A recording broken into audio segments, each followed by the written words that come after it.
Okay. Hi, everybody. Welcome to the second seminar in this AUKUS series. I'd like to begin by acknowledging the traditional owners of the land, the Wurundjeri and Bunurong people of the Kulin Nation, on whose campuses on whose lands the Monash campuses are located. And I pay my respects to elders past and present and recognise that sovereignty was never ceded. We are really lucky today to be joined by Professor Kanishka Jayasuriya from Murdoch University. Professor Jayasuriya is a professor in international relations. He has written extensively and published extensively about the state, issues of governance, and now I think this is a new area of research that he's developing. I just want to briefly explain how today will work. We are going to have a presentation by Professor Jayasuriya. He'll speak for about 30 to 40 minutes, and then we will probably break for Q&A. As this is informal, I do invite you, Kanishka, to just, if you'd like to stop the conversation at any point, the presentation at any point, and ask questions and have a discussion with the participants, that's absolutely fine. For the participants, I just want to make you aware that if I unmute you to ask a question, your identity will show up in the recording. If you'd like to remain anonymous, you can use the chat box to put your questions. I can see there's a hand up. Would you like to ask a question or panelist? I'm going to unmute. I think I'll unmute you. Sorry, no? A mistake. Sorry. I'll cut that part out of the recording of the final thing that I put online. Okay, now you're showing up on the thing. If you lower your hand, I don't think yeah.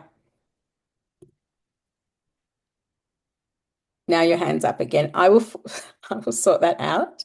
I'll sort that out. What I'm going to do now is I'll invite Kanishka to give his remarks. I've got my hand up now. Nilmani, if you, I'm just going to take you, I'm going to spotlight Kanishka. Okay. Okay, I've hidden you. And I'm going to control the PowerPoint. So please just let me know when to change and so on. Over to you. Oops. Thanks, Samantha, and thanks for inviting me. And I'd just like to acknowledge the traditional custodians. Well, I guess I'm in Perth, so the Whadjuk people, kind of the custodians in this area. So, first of all, I think you have to be congratulated on running this series, because I think it's the kind of thing we need to do, and it's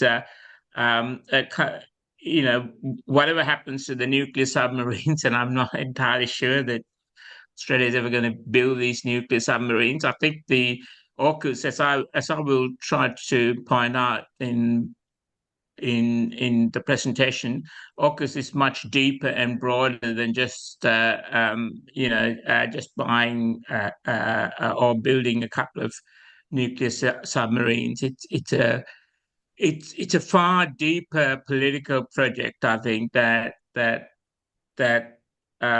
is indicative, I think, of more profound changes in the global and domestic political order.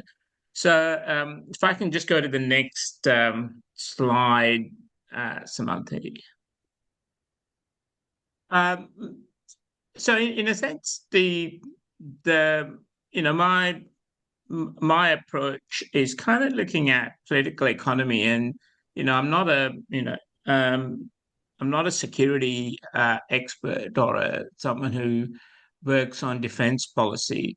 But one of the things that I've been trying to work out recently, and been in a couple of articles that I've written with one of my former students and our colleague Tricia Vijaya on militarized neoliberalism, is to think about the connection between economics and security, and it's something that's quite often not done by academics working in both areas, in political economy or security, when in fact, it's been such a crucial, understanding the link between economics and especially between economics, or what I like, to think about it as sort of capitalist transformation and broader security dimensions of that is a central part of that, this entire post-war period. If there are students here, and I know people, I'd strongly encourage people to have a look at a book by James Glassman called Drums of War, which looks at the emergence of the East Asian political economy, but looking at the emergence of East Asian political economy, especially in Korea and Japan, and to a lesser extent in Southeast Asia, in terms of the broader US military presence in the region, and the way, and I think that's kind of central to his work, the way in which that it's shaped processes of capitalist transformation. And in a sense, that's the link that I want to think about in this in this presentation, is to place AUKUS, in a sense, in the midst of what I call this crisis of the neoliberal global capitalist order.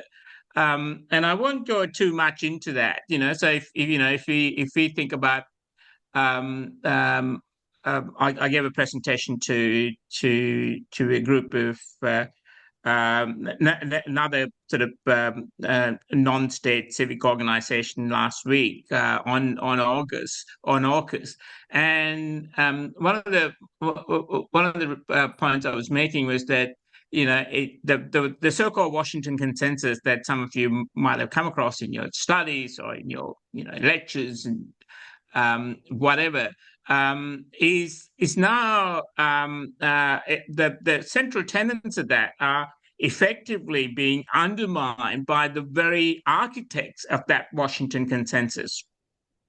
Jake Sullivan talks about the new, he's the advice to Biden, talks about the new Washington consensus, which is really about this linking trade and security, if you like, fusing economic and security imperatives in both economic and security institutions. So if there's another in another paper of that we did on this militarized neoliberalism,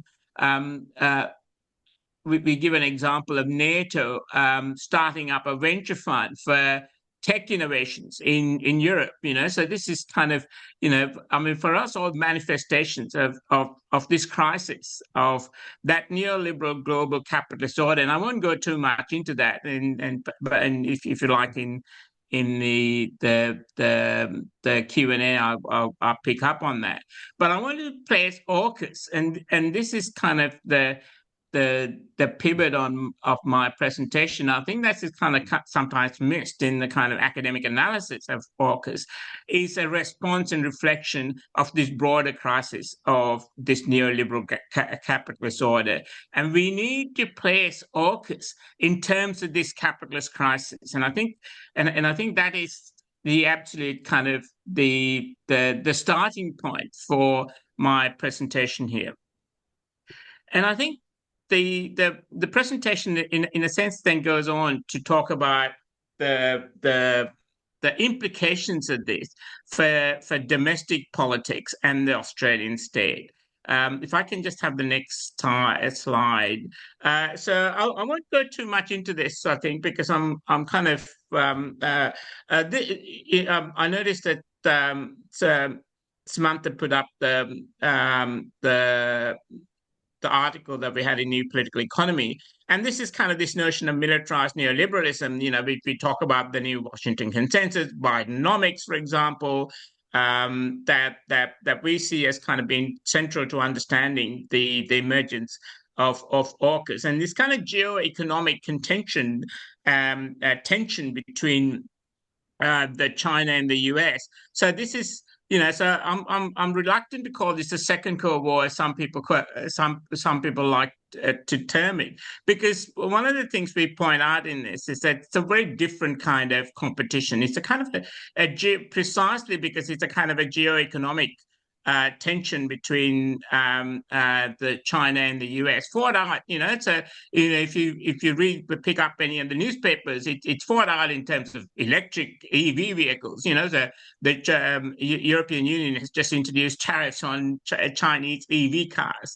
The semiconductors, the how the increasing sort of securitization of semiconductor supply chains and the impact that's having on various supply chains. So this is and what we see as this kind of militarized neoliberalism is in a sense how we argue that this is not so much a departure from neoliberalism as a kind of a mutation of neoliberalism into an increasingly militarized form. So I won't go too much into that, and it kind of laid out the framework is laid out in the paper that we have. But I want to go back to AUKUS, and I want to talk specifically in this presentation about the link between AUKUS and this militarized neoliberalism, but it's increasingly authoritarian direction in terms of domestic politics, because I think that's kind of both as citizens and as academics. For me, one of the real concerns about AUKUS is the way in which it intensifies, the kind of authoritarian directions in politics that we've seen over the last, over the last couple of decades, and I think that this sort of understanding the nature and changing nature of the state, if you like, how the state itself is being transformed, is a really important part of understanding AUKUS. And I think that's why I think AUKUS is much more significant than just, even though that's important in itself, than getting these nuclear submarines. So if I can have the next, and I want to spend the rest of the presentation essentially on sort of talking about AUKUS and domestic politics, and not so much domestic politics as the kind of transformation of the Australian state. And one of the things that I think is really disappointing to me from the last 20, 25 years of people working on Australian politics is that whereas in the 1970s and 80s, there was a kind of an emphasis on people trying to understand the nature of the state, and emphasis on state theory. And, I know most of you are at Monash. Monash politics was kind of central to leading the way on sort of discussions of critical theories of the Australian state. All of that's been lost, I think, and it's kind of the state's kind of disappeared from Australian political science. And one of the things I want to do is to think about AUKUS in the context of this process of state transformation. If I just can have the next slide. Okay, look. I just put this up and I skip it because I think it was not just I just haven't got time to go through it. But this is the actual the protest in Melbourne on with the military defence exhibition that was on, and the way in which there was a kind of really proactive repressive policing of that protest. If you can skip a couple of and Gaza again. So the key point here, sorry if we can, the key point here I think is to think about the intensifying geopolitical and geoeconomic, I would say, competition, and its relationship to a more intensified and more authoritarian state, but within the framework of liberal democratic institutions, and I come back to that point here. So the idea here is to think in terms of this transformation of the state. The next slide, Samantha. Yeah. So the concept that I'm using here is this notion of authoritarian the statism, which is kind of coined by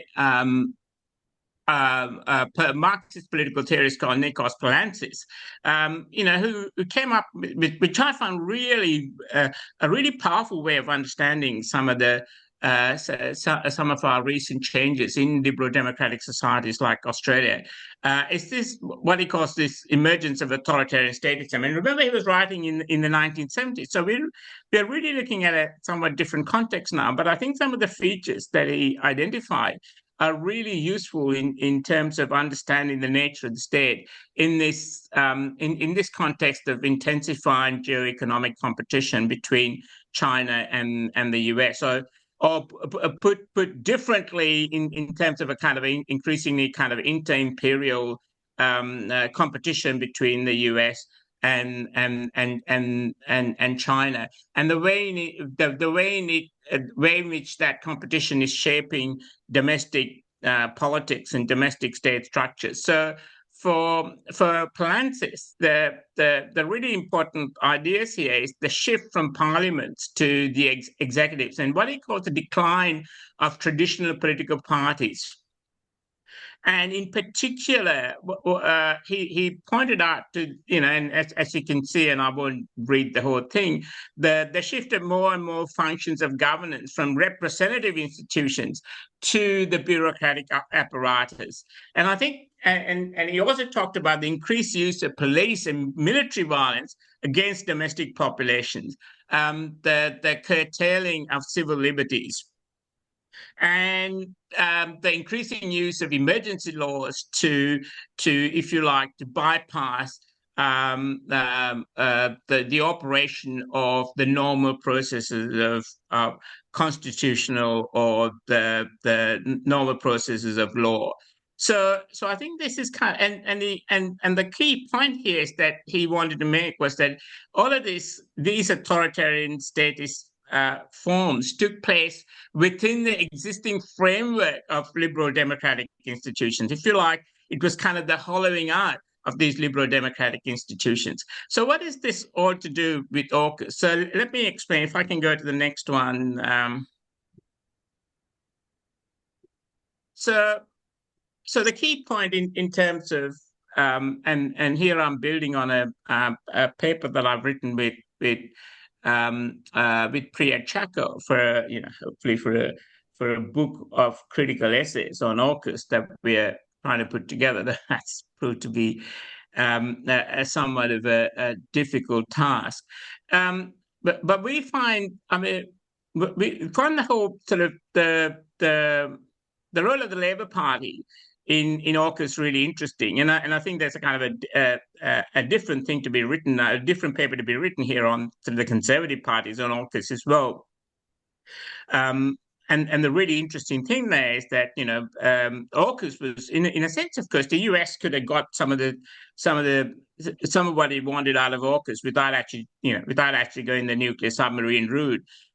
It needs to be emphasized that this was, that this was driven and pushed hard by conservative politicians, partly in response to what they thought was changing, this kind of increasing geoeconomic rivalry between China and the US, but partly in terms of the populist politics of, the politics of the Anglosphere, for example, that were kind of central to the way in which Scott Morrison saw the whole AUKUS project. And of course, Tony Abbott, in a previous incarnation, has been very prominent in promoting this notion of the Anglosphere. The Anglosphere being, that idea that there's a kind of a common unity, quite often a kind of a cultural, and in an earlier period it was very much a racialized link between the white settler,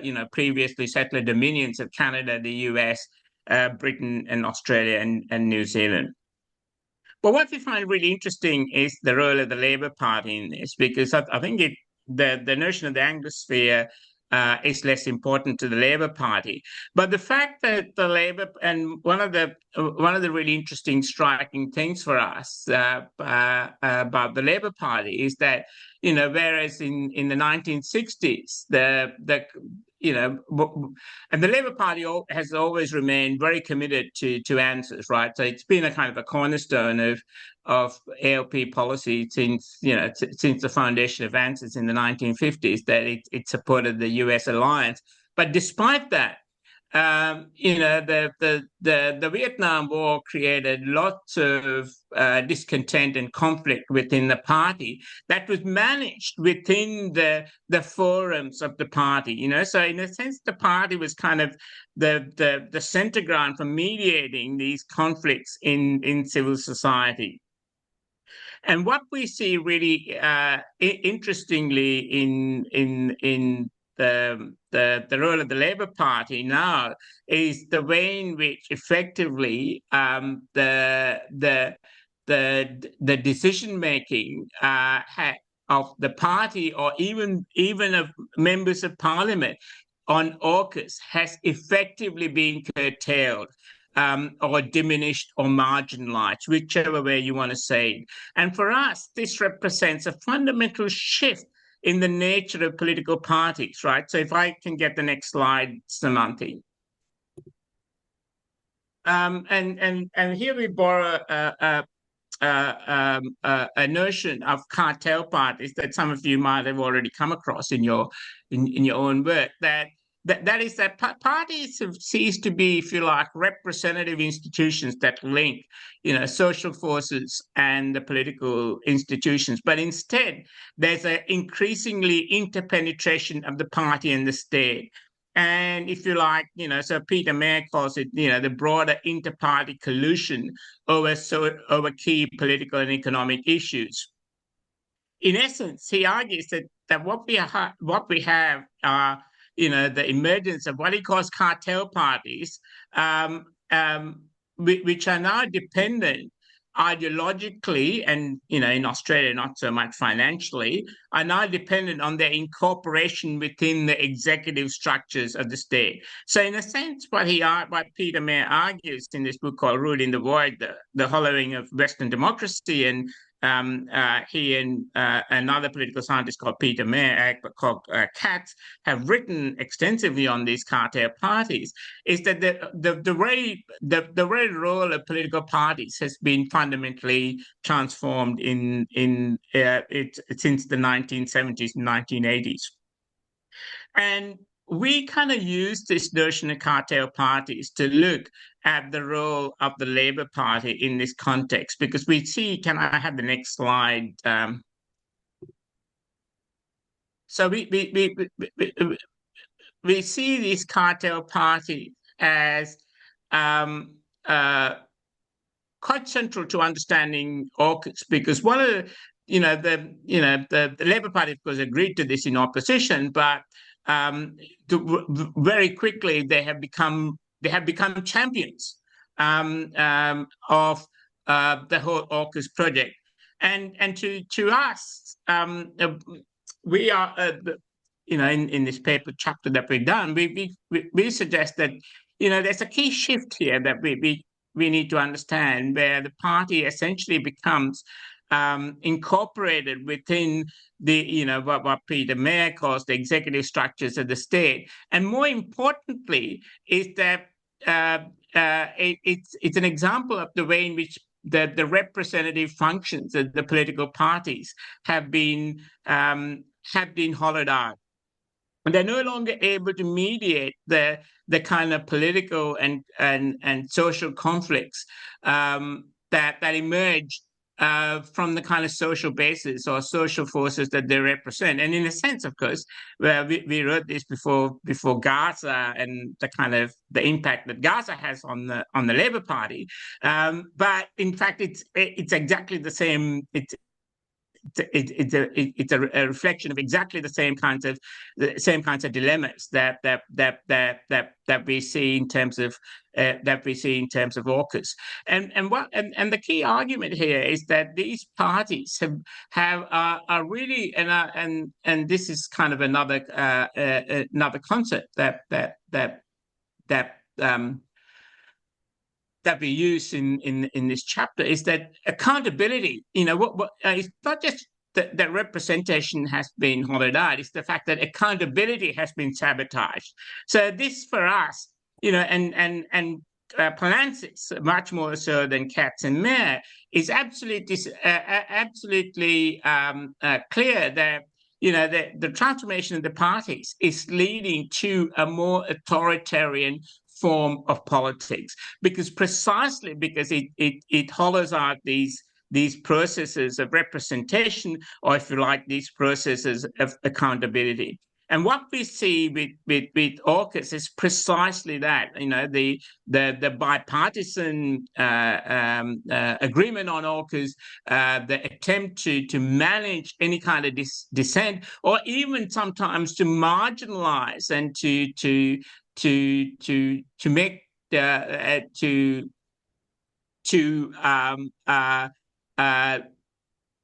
in a sense make that dissent somehow inappropriate, and we've seen that with the Gaza protests as well, is to us a really important indication of this cartelization of the party system, but also sort of the increasing incorporation. I mean, and as part of that cartelization, the increasingly incorporation of parties into the executive structure of the state. So for Palancis, parties become, if you like, not so much the transmission belts of social forces representing themselves into the political parties, but parties become, in a sense, the conduit for structures within the executive, and in this case, for defense agencies, for defense ministries, to ideologically legitimize these kinds of defense projects like AUKUS. So for us, this is kind of a really important element of the emergence of this authoritarian statism. Can I have the next slide? So I won't, and I'll just leave it there, because I think this idea of the Labour Party and its incorporation into the defence structures of the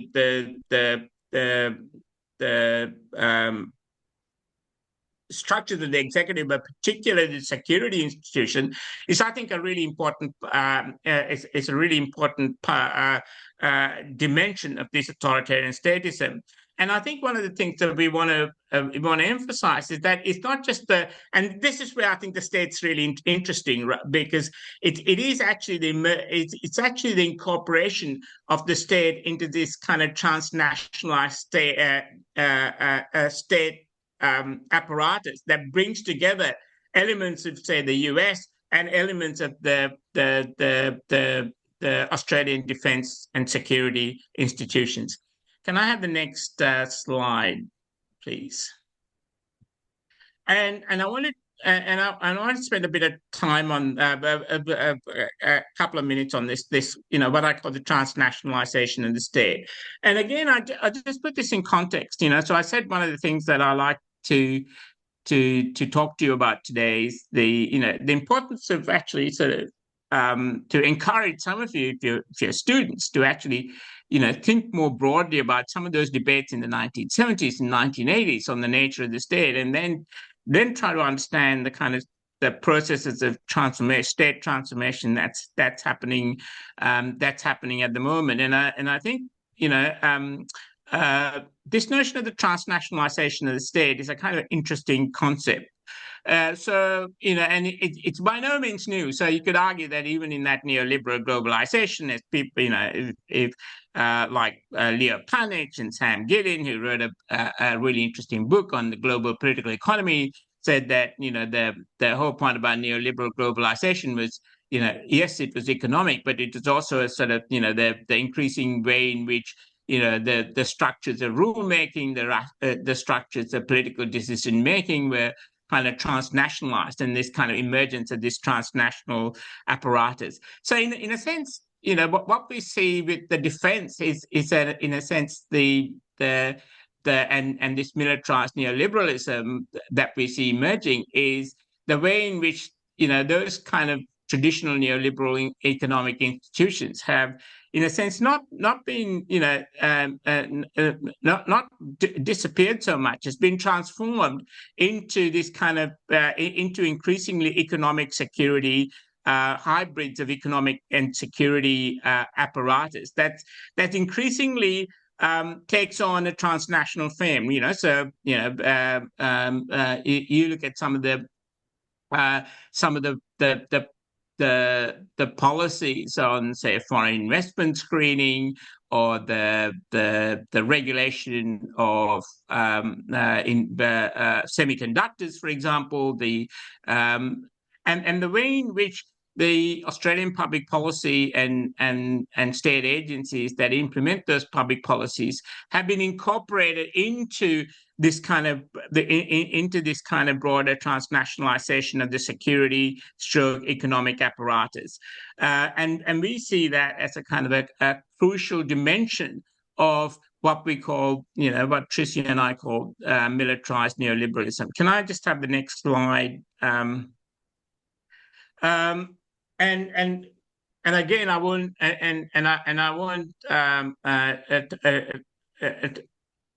talk in detail about this and refer you to some of the work that we already published. But and I know Shane's going to be talking to you about Pillar 2 of AUKUS. AUKUS has this first pillar, which is about nuclear submarines, but the second pillar is really about strategic industry, private sector, and the subsidies for various key strategic technology industries. And we think this Pillar 2 of AUKUS really reinforces, though it's not, some of this was going on, very much before AUKUS, but in a sense, AUKUS gives a shape and a form to this that it didn't previously have. It's reshaping, if you like, this transnational state apparatus. And what AUKUS Pillar 2 does is that it envisions extensive cooperation that requires significant regulatory changes in both Australia and the US, and we give a few examples of that. But it also means that increasingly the Australian strategic and industry policy is tied to domestic US regulation. So, for example, the Defence Procurement Act that the US has just passed allows Australia to be considered to be a domestic supplier, right, for the US. But in return for that, it demands of Australia that it subscribe to US regulatory standards, US regulatory policies. So, in a sense, for us, the kind of governance implications of that, it's really interesting, because it is a part of this, if you like, the transnationalization of the state, but increasingly, and if I can get the next slide, Samantha, it's if you like, the kind of these informal policy networks that are crystallizing around a whole range of things. The COD, all these acronyms that I'm sure you'll be coming across as you go through your seminars. But one of the things I like you to think about as people talk about this and talk about these various organizations and institutions and policies is, what does that do to the state, right? I mean, how does that transform the state? Who takes part in these networks and organizations? Who are they responsible for? Who are they accountable for? And I think this is kind of a crucial issue for us in terms of thinking about this emergence of this authoritarian statism. And again, I've talked about Polanski's there. This is kind of a quote from him where he talks about, and he was really talking about the domestic state rather than the transnational state here, but he talks about, the increasing informalization of policymaking, the way in which these policy networks are, that run parallel to formal state apparatuses become increasingly important. And this is something that we're working on, that is that we think these kinds of informal policy networks are really key elements of this kind of transnationalization of the state that's taking place around this notion of militarized neoliberalism. And in a sense, it's somewhat different to the kinds of transnationalization that took place, in that kind of, the kind of period of the Washington Consensus of the 1990s. So, and I just give you another example of which is kind of really interesting, policy networks, right? And AUKUS, in a sense, is central. I mean, things like ASPI, for example, the Australian Strategic Policy Institute, and the way in which ASPI is linked to various US-led policy think tanks and the various US-led defense institutions, including obviously the Indo-Pacific Command that's based in Hawaii. And we think of and we think that these are all kind of these elements of what Polanski called this kind of if you like, this unofficial or parallel state structure that's emerging around these defense and security agencies. And I think this is, obviously more work has to be done on this, but political parties are increasingly part of this, this informal policy network. So, for example, you have the Australia, US-Australia defense, the leaders dialogue, which is kind of an informal policy network, and we shouldn't be, we shouldn't sort of think about this as conspiracies. But these are kind of these are all elements of these kinds of informalized policy networks that are increasingly important in defense and security policymaking. But in this new kind of geoeconomic framework, it is increasingly important in shaping political economy as well. So we think this is a really interesting and useful way of thinking about AUKUS and the transnationalization of the state apparatus. And I'll just since I'm just talking about the state, and I think I'm probably going to run out. I said to Samantha, my PowerPoint's always more like a guide than than the actual lecture. So I'll make this point, and I wasn't sort of going to talk about this that much, but Clinton Fernandez has written a really interesting book on Australia as a kind of a junior imperialist partner for the US, sort of this kind of subordinate partner to the US. And in a sense, of course, that picks up on a kind of a theme, again, that was kind of very much present in the 1970s that disappeared. But I think one of the problems I have with that argument is that it assumes that Australian state policymakers are somehow kind of subordinate. Whereas what I think it's happening with this kind of transnationalized state apparatus is precisely the emergence of these networks that sometimes reach out into other parts of the world. So, for example, Australia's role in the South Pacific, is very much, and I think this is the problem for people who sort of, who takes Australia as a junior partner in this.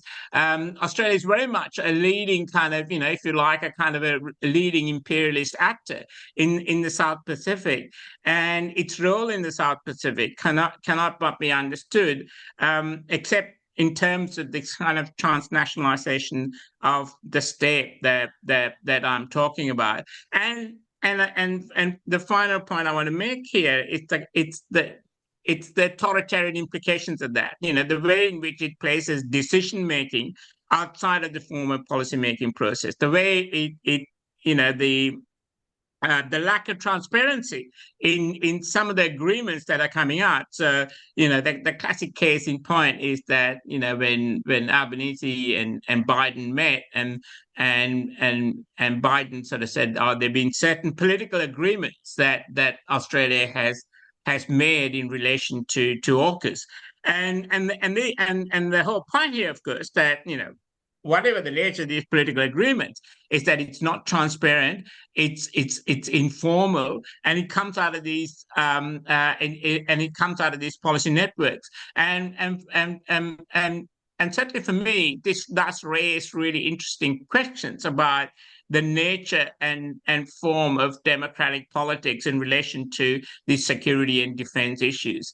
And to me, it signifies, again, coming back to the point that Polansis makes, this kind of increasingly authoritarian statist structure of the state. So can I have the next slide? Okay, that's a side agreement there. And the legislative tools. Okay, so the final, and I think I'll end up then and perhaps pick up on the Q&A on some of these things. The legislative tools, I'm here talking about not so much the informal legislation, is the kind of the increasing way in which national security is sorry about that. It's increasingly defined in terms of in very broad in very broad terms, right? So. And in Section 94 of the foreign interference laws, and the Law Council, in fact, has raised concerns about this, is that it could include the country's political, military, or economic relations with another country or other countries. So, increasingly in this kind of geo-economic, and this is the kind of really interesting point, I think, in this kind of increasingly kind of intensified inter-imperial competition between the US and China that takes on this kind of geo-economic form, national security increasingly is kind of used as a blunt edge to incorporate a whole lot of issues and areas of governance that were previously not considered to be part of national security. So, and I think it leads to again, to giving, it's not so much the fact that national security is broadened, but it's, that's certainly a concern, but it's the way in which it's defined in a way that gives a huge amount of discretionary power and authority to the Attorney General's Department or the Department of Home Affairs. The foreign interference laws, and I won't go into too much. Can I have the next slide? So the foreign interference laws, and there's a thing called the Foreign Influence Transparency Scheme Bill, where if you have some kind of collaboration with a foreign principal who is abroad, and that foreign principal could be a non-permanent Australian resident or a foreign business or a political organisation. You could be subject to this foreign interference law, and certainly you would need to register your organisation under this Foreign Influence Transparency Bill. Again, I think what this does, and universities, in a sense, of course, because most of you here are working in universities or engaged in universities. This has had has the potential to have a really serious impact on academic research, for example. So if you collaborate with someone in, say, Indonesia or China, does it fall under the rubric of this bill? And again, it's the discretion, and I think Palancis was kind of was making this really important point, is that increasingly it's the exercise of discretion in these issues, in these areas, by by executive agencies and bureaucrats within these executive agencies, that intensifies this kind of authoritarianism that he talked about. So universities, for example, have established their own, so they have to police what the kind of international collaboration that researchers might undertake. They have to then see that it doesn't fall foul of the act. But all of that is very much subject to discretion. And what it does is, if you're just thinking of issues like academic freedom, it has a chilling effect, I think, on our capacity to do that kind of research. And this has been this has been pointed out by even by mainstream university organizations like Universities Australia and individual individual universities. So I think the whole web, and it is a web, right, of legislation that have been recently enacted on security, on foreign interference, on dealing with foreign organizations, to me, has a potentially chilling effect on public debate and the capacity to engage in that debate. And it has an impact on things like academic freedom. So how is that all to do with AUKUS, you say? Well, I think it's I think, as I said, I mean, the key point here is to understand AUKUS in the context of these broader changes. And since I'm sort of, I think since I think I've spoken for about 50 minutes, so I think I might stop there, Samanthi, and perhaps pick up questions in the in the Q&A. And there was a one last bit on the politics of race that I think that I wanted to talk about, but I might keep that actually, because I think that for if you like, for the Q&A, or for perhaps someone might be able to come in and talk to you about that more specifically, because I think that's kind of an interesting issue. So I'll stop there, Samanthi, and pick up on questions. Great. Thank you so much for such an engaging talk, and for kind of outlining some of those core themes in terms of the implications for representation, transparency, accountability, and then this idea of discretion and discretionary powers under this kind of web of new legislation that comes into play. And I think what really struck me there was, on the one hand, the informality of the agreement making process and all of these ideas around what maybe politicians and policymakers and other actors can engage in, and they engage in these informal ways. But when it comes to maybe the citizenry, including academics and others, we have some very formal, strong, but maybe ambiguous as well, but definitely some hard legislation in place around what we can and can't do, and who we can and can't engage with. And I think that was quite striking as well. So I'm going to leave my comments there, but I would like to open up the floor for questions and discussion points from the participants. And as I mentioned, if you have a question but would like to remain kind of anonymous, you can pop your question in the chat Otherwise, you can put your hand up and I will unmute you so you can ask a question. And again, just keep in mind that this is being recorded and we'll probably share it quite widely for public education purposes. So I will hand over if there's anyone who would like to ask a question from the participants. Okay, we've got a couple of questions. One is, a key factor that unites these three countries is their shared recent histories of colonialism. Do you think that AUKUS represents a move away from decolonizing knowledge and our societies? I guess that's related to your final point, perhaps. What do you think, Kanishka? Would you like me to repeat the question? Yeah, no, I think I can You can see it see on that, there. yeah. I think that's a that's an interesting question. I think that I mean, I'm not,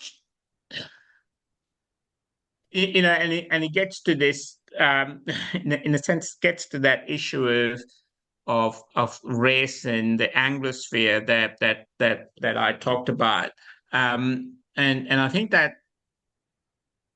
I think that's kind of a particularly in sort of conservative interpretations of AUKUS, that this is kind of a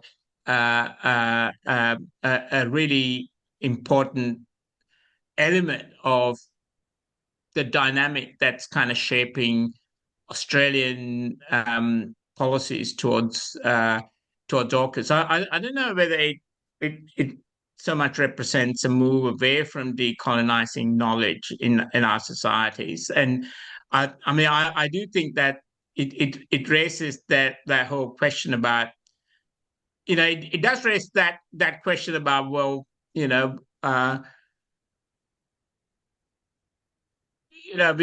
the within the kind of Alan Gingell, I think, talks about this fear of abandonment.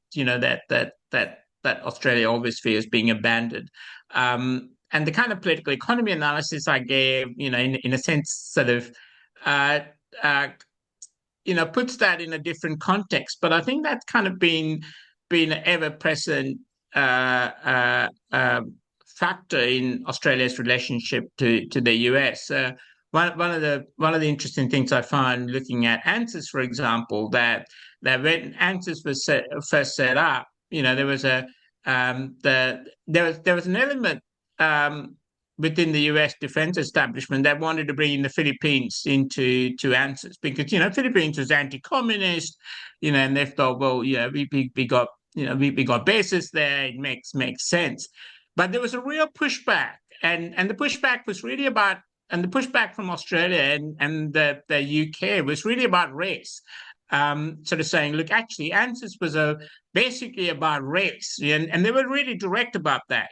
And I think that there is that element, certainly for in conservative defenses of AUKUS, that this is really about, that the rise of China is not just the economic rise, but it's seen in this racialized sense. And I think that's kind of an important point. I don't know whether I'm completely answering that question, but I think it's an important dimension of that. Thank you.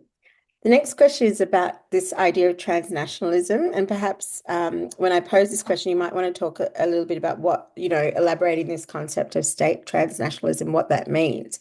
But the question is, I was wondering about the concept of transnationalism because I was immediately thinking this transnationalization only works if it's for national interest. So isn't there a contradiction? Isn't this more an imperialism instead of a transnationalism? That's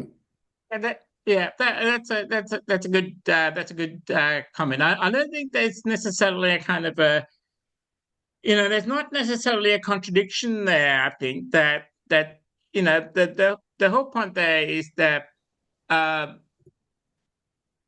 um, and this is something that Tricia and I kind of write about when we talk about militarized neoliberalism, is that the whole point about transnationalization is that it's not so much that these contradictions and tensions are internalized or expressed within the state. So in one sense, of course, that so I don't agree that if you want to say transnationalization is against national interest, so it assumes that national interest is somehow sort of separate from that transnationalization. Whereas I think, I mean, national interest is a kind of a politically mobilized notion that always comes out of contest and conflict between various social forces. So I don't think I don't think there's a tension between transnationalization and national interest, but whether it is and I think that's one of the reasons why I talked about Clinton Fernandez work. I don't think it is necessarily, when you say imperialization, I mean, whose imperialism? I mean, I don't think it's necessarily means that Australian policymakers are kind of subordinate or to the US, but rather I think these transnational apparatus sort of, in a sense, brings in various elements, domestic elements in Australia and the US together in this kind of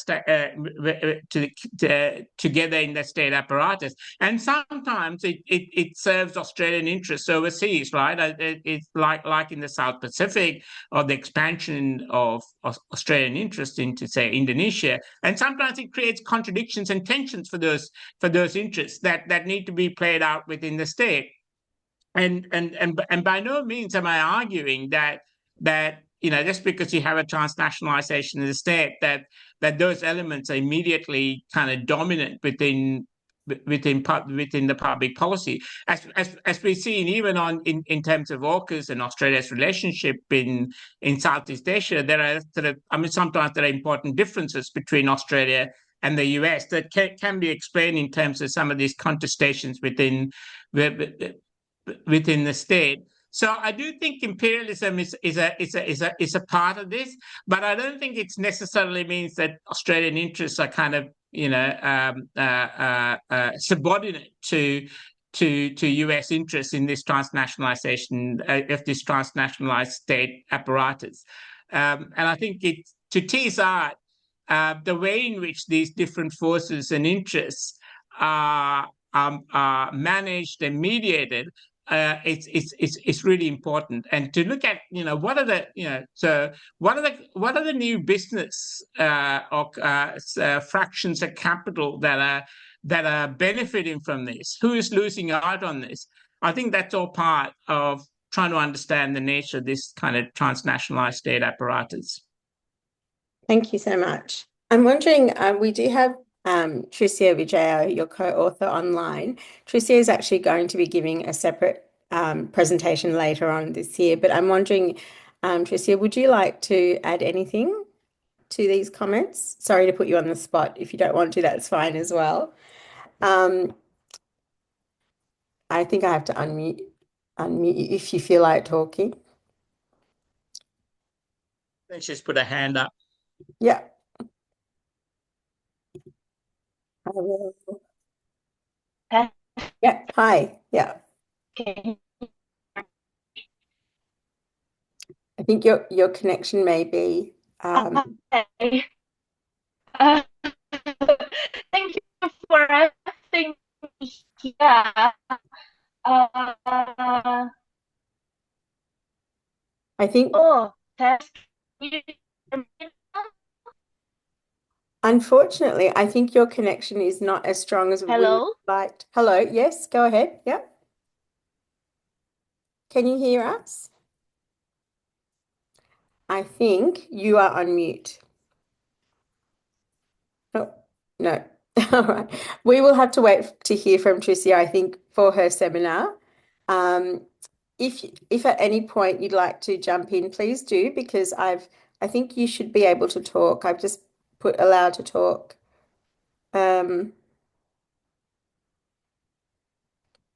Talking permitted, it says. But never mind. Does anyone else have any? Oh, hi. Yeah. I don't know why, but it keeps muting you. I'll just go ask. Oh, that's better. Oops. Yeah, I also know what's wrong. That's okay. I think Because you're Sorry. breaking up. Sorry, Tricia, because you're breaking up, it might be Can you better hear to me? add. Yes, now I can. Yeah. Okay. There's actually a huge construction here, so probably this affect my connection as Okay. well. Okay. Yeah, it's quite weird though, even though I mean like I'm in Japan now, but it seems like something wrong with the internet. Um, yeah, but thank you so much for having me here. From my end, I'm not really having anything to add. But what I would like to suggest here is rather about something AUKUS Pillar 2 that actually also connected to Japan and South Korea as well. These two countries right now are trying to be the partner of the AUKUS, right? But in a way that actually also build their own industrial military complex in another way, trying to leverage on the new capital accumulation strategies underpinning the AUKUS Pillar 2. So I think that's one of important phenomena or ongoing developments that worth investigating further. Uh, I think I will probably hijack this session if I need to elaborate more, but probably on the other session I can try to explain more. Thank you so much. And I should point out that you will be joining us in Melbourne at the University of Melbourne next year. So we'll have plenty of opportunity as well to meet in person next year. So thank you so much. And we look forward to your comments and your I presentation should later also on. add, Mhm. Samantha, that Tricia and Ali Hayes have written a paper in the Australian Journal of International Affairs, published online now, I think, open access on AUKUS and militarized neoliberalism. So, and that talks about some of these kind of, this if you like, the kind of business or capital fractions that I talked about. So people might be, and hopefully she'll talk a bit on that when she talks to you. But people might be interested in chasing that up in the Australian Journal of International Affairs. Great. Thank you so much. And I will share all these resources after the presentation as well. Are there any further questions or comments from the participants? I just want to ask you, Kanishka, while maybe perhaps people are typing a comment, I mean, you've pointed out several areas that we should be kind of looking out for.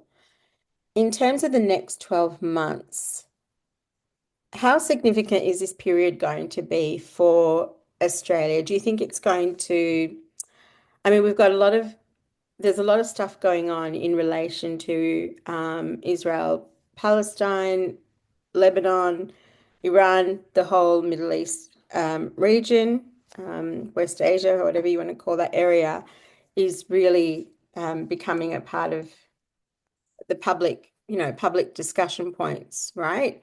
And we've got AUKUS, we've got increasing military spending as well. The government recently announced the new spending on the missiles, and so on.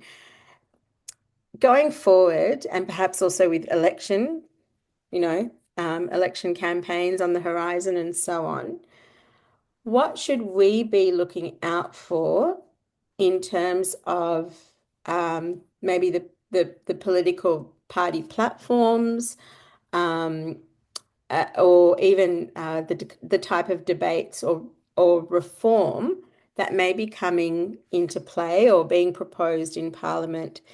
And the reason I ask this is because one of the questions that I have, and I think a lot of people have, is how is AUKUS actually changing us as a society? And you've really touched on this quite a bit. You've talked it in terms of the political process, but what does it mean for people in terms of our everyday, ordinary lives? Does it mean anything? And what should we be looking out for in terms of any talking points or policies from those in power, if that makes sense? You've talked about academic freedom for academics, but what about everyone else? Yeah, look, I think that's look, I think that I mean they're really interesting interesting questions, I think, and the whole point about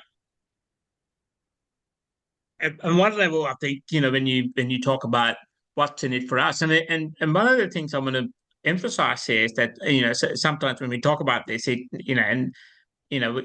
all seems like a smooth process, and there's this state transformation going on.